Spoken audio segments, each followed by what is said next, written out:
भव्य आत्माओं, आज बात सुलूट से शुरू हो। मगर सुलूट का मतलब है प्रतिबंधना। जो करोगे वो भरोगे।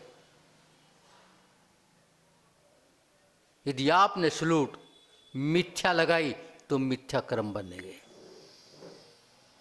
वो सुलूट सम्मत थी तो आपका आचरण सम्मत हो जाएगा। जैसे कि भैया ने कहा था, अब बड़े अफसर ने छोटों का 200 सलूट मारो। उसके बड़े अफसर ने कहा प्रतिबंधना, तुम भी 200 मारो।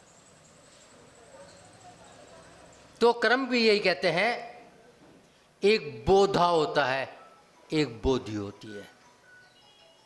बोधा किसे कहते हैं? मूर्ख को, अज्ञानी को। अब बोधि, बोधि जो सम्मुक्ति को। भाई इतने ही अंतर है। हमने बोधा और बोधि एक मान लिया है, और यही हमें संसार में भटका रहा है। भैया ने कहता है सीधे होना बड़ा खतरनाक है। बिल्कुल सही कहा, क्योंकि आज काल का काल जो है, हमारी बुद्धि जो है सीधों को बर्दाश्त नहीं करती। एक शराबी दूसरे शराबी से मिलके चलेगा, मगर एक धार्मिक दूसरे धार्मिक को देख नहीं सकेगा। क्यों? क्योंकि बोधि और बुद्धि में अंतर है। वे बोधा है, सारे बोधा हैं, मगर तुम बोधि की बात करते हो और वो बोधा।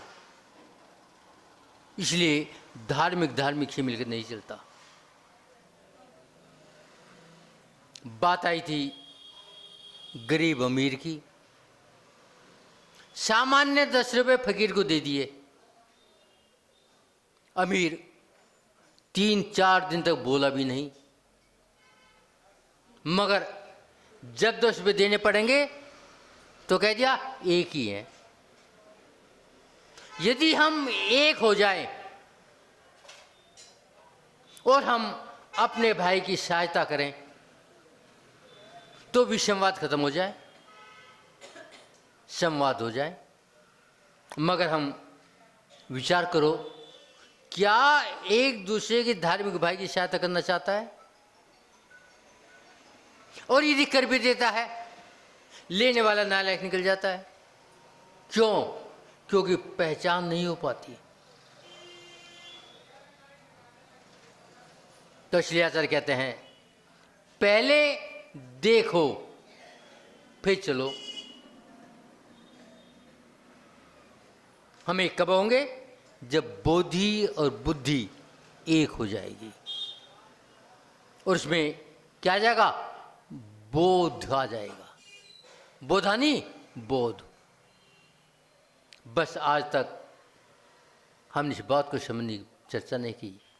एक भैया ने कहा था चर्चा, आज का सारी चर्चा विषमवाद है, तो करें तो क्या करें? बस चर्चा छोड़ो और अब अपनी अर्चा करो, अपने आचरण में आ जाओ।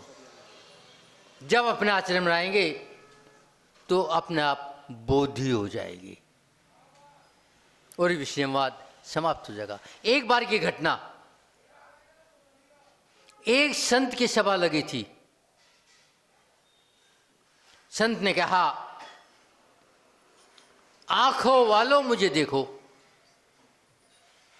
कान वालों मुझे सुनो।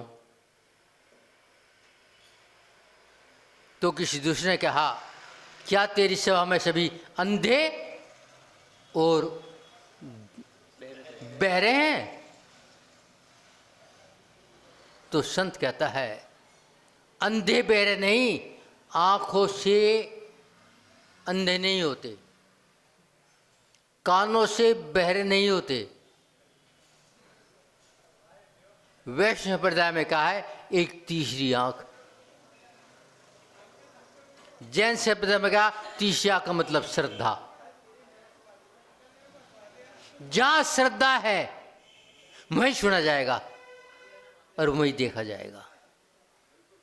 आचार्य कहते हैं जिस दिन तेरी श्रद्धा समीचीन हो जाएगी तो वहां भेदभाव समाप्त हो जाएगा।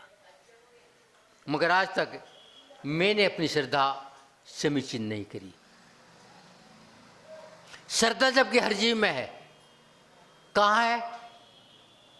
वहां श्रद्धा है जहां विषमवाद है,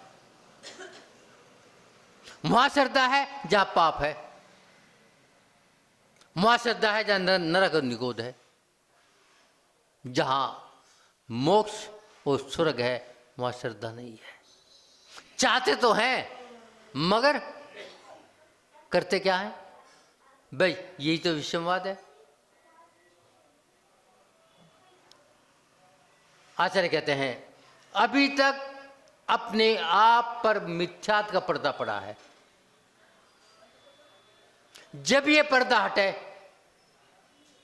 तो मिथ्यात्व हटे। आचार्य कहते हैं जब ये पर्दा हट जाएगा तो अज्ञान ज्ञान में बदल जाएगा। अभी तक तो मोह की तरफ, ममता की तरफ हमें नाग आ रहे हैं, क्योंकि मोह में भी और ममता में भी नाग है और हमने उस नाग को अपना मान लिया है। आचार्य कहते हैं मिथ्यात्व के कारण, विसंवाद के कारण ये जन्म मरण होते हैं। मगर आज तक मैंने मिथ्यात्व को समझा क्या? जब वास्तविक कर्मों का बंधन होगा मिथ्यात्व के कारण होगा, और यदि बंधन नहीं करना तो विषमवाद से बचना होगा। चाहे नीच गोत्र का बंधन हो, चाहे नपुंसक का बंधन हो, चाहे नरक गति का बंधन हो, चाहे स्त्री पर्याय का बंधन हो, सबके कारण विषमवाद। यदि हमारी विसंवाद संवाद में बदल जाए और हमारी परमात्मा के प्रति श्रद्धा हो जाए, जब परमात्मा के प्रति श्रद्धा होगा साधु के प्रति झुकाव हो जाएगा। जैसे एक उदाहरण ग्रंथ में आता है, एक डाकू ने मरते दफे अपने बेटे से कहा बेटा कुछ भी कर लेना मगर दिगंबर संतों के पास मत जाना। क्यों? क्योंकि तेरा विषमवाद छुटवा देंगे। शायद आज ये हमारे दिमाग में बात जम गई है। गलती से कोई बात दिमाग में फंस जाती है, कानों में पड़ जाती है, उसका सुख देखने के बाद भी हम अपने आप को बदलना नहीं चाहते। तो विचार करो क्या होगा? बस संसार होगा। आचार्य कहते हैं जब तेरे शरीर में कोई रोग आता है तो तुरंत डॉक्टर के पास भागता है और तुरंत दवा खाता है।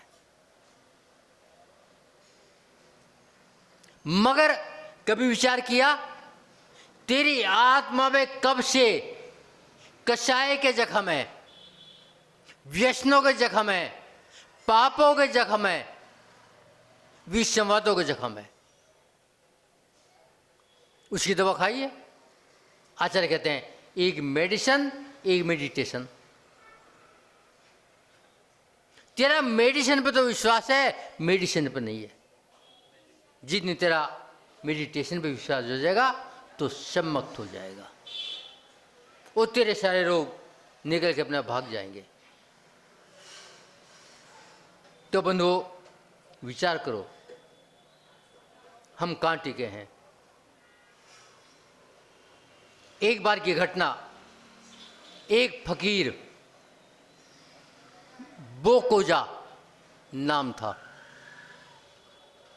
बड़ा प्रसिद्ध फकीर हुआ है। वो अपने साथ एक खोपड़ी रखता था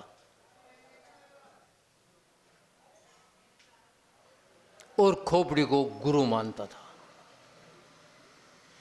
लोग सोचते हैं ग्रंथ हो, जीव रक्षा के उपकरण हो, लेकिन ये खोपड़ी क्यों है? जब बूझते थे मेरा गुरु है, तो एक दिन बुझा ये गुरु कैसे हुआ। उस फकीर ने बताया, मैं मरघट के रास्ते ही जा रहा था और मैं किसी वस्तु को देख रहा था, मेरा पैर एक खोपड़ी से टकराया, मैंने खोपड़ी उठाई और अपने ज्ञान से जाना ये खोपड़ी बादशाह की खोपड़ी है। जब बादशाह की खोपड़ी का ये होगा तो तेरी खोपड़ी का क्या होगा? जिस दिन ये बात दिमाग में आ जाएगी उस दिन पीतली से हो जाएगी या विषमवाद समाप्त हो जाएंगे। तो विचार करो कौन सी बुद्धि है? आचार्य कहते हैं कुआं खोदता देखा होगा, कुआं खोदने के बाद में क्या करना पड़ता है? खाली माटी कचरा गुजरा बाहर निकाल देते हैं और पानी आ जाता है। क्या पानी ऊपर से डालते हैं क्या? नहीं। और पानी कितना निकालो डालना नहीं पड़ता, क्योंकि उनके स्रोतों से पानी आता रहता है। ये स्थिति मानव की है। जितनी जितनी आसक्ति का कूड़ा बाहर निकालोगे उतने विषमवाद टलते चल जाएंगे। मगर आसक्ति से हमने कूड़ा आज तक बाहर निकालना चाहा नहीं,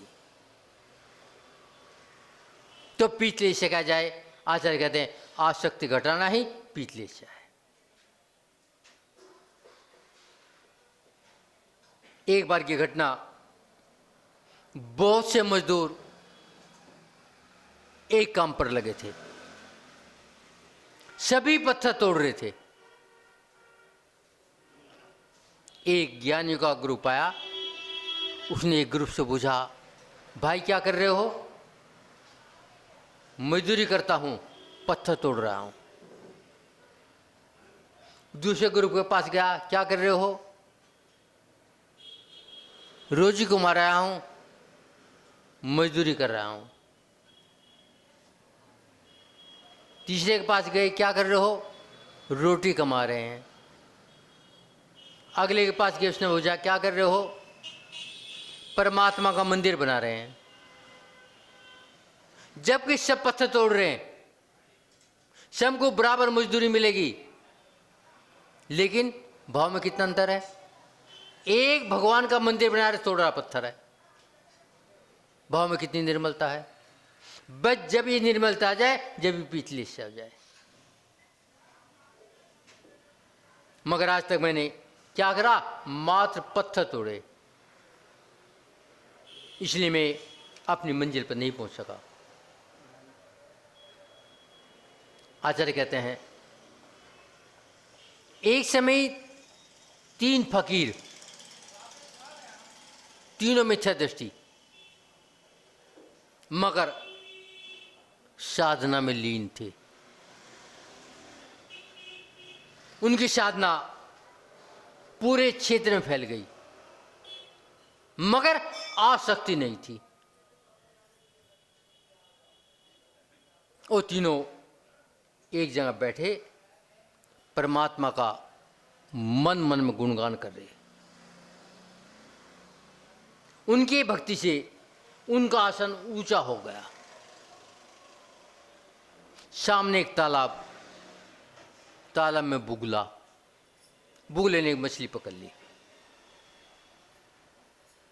एक फकीर ने कहा मुंज, अर्थात छोड़ दे।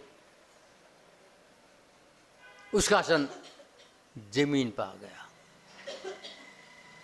दूसरे ने देखा, इसने मुंज कहा तो आसन जमीन पर टिक गया। दूसरा कहता ना मुंझ,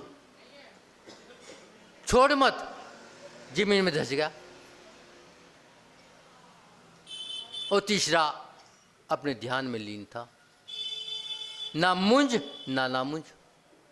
आचार्य कहते हैं वही शिव संवाद है और वही पीतलेशिया है, अपने में जीना,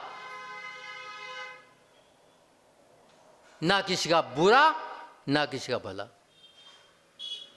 जब विवेक आ जाएगा तो आचार्य कहते हैं क्या हो जाएगा? पीतलेशिया हो जाएगी, सुसंवाद हो जाएगा। मगर करना चाहे क्या? अच्छे अच्छे विचलित होते हैं। एक बार स्वर्गों में चर्चा थी राम और लक्ष्मण के प्रेम की, और देवता परीक्षा लेने के लिए आ गए। लक्ष्मण जी तो घर पर नहीं थे। राम मिले,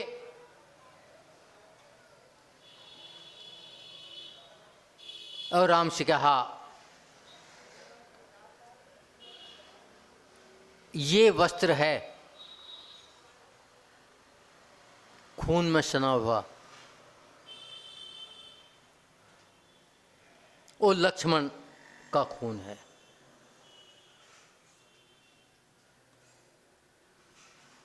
तुम्हें चिंतित हुई, क्यों राग था? फिर वही वस्त्र लक्ष्मण को दिखा दिया, ये राम का मर गया उसका खून का वस्त्र है। लक्ष्मण सुन करके मर गए। ये क्या है?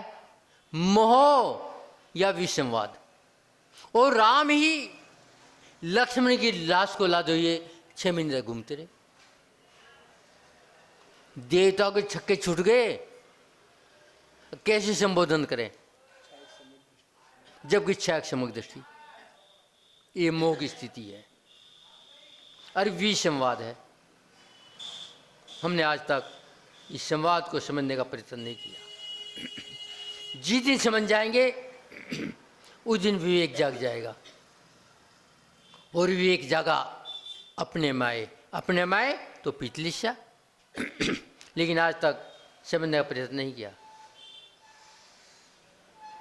आचार्य कहते हैं गौतम बुद्ध से एक उनके संत ने कहा, महात्मा जी आप शांति का उपदेश देते देते 30 साल हो गए, मगर किसनों ने शांति पाई?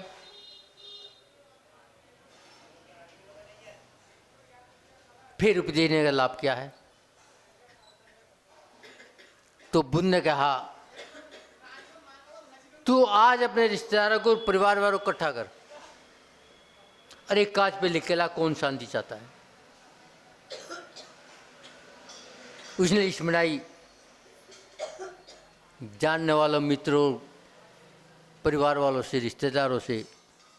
किसी को पुत्र चाहिए, किसी को धन चाहिए, किसी को नौकरी चाहिए, किसी को ब्याह चाहिए, नहीं जाने क्या चाहे, शांति चाहने वाला एक नहीं पाया।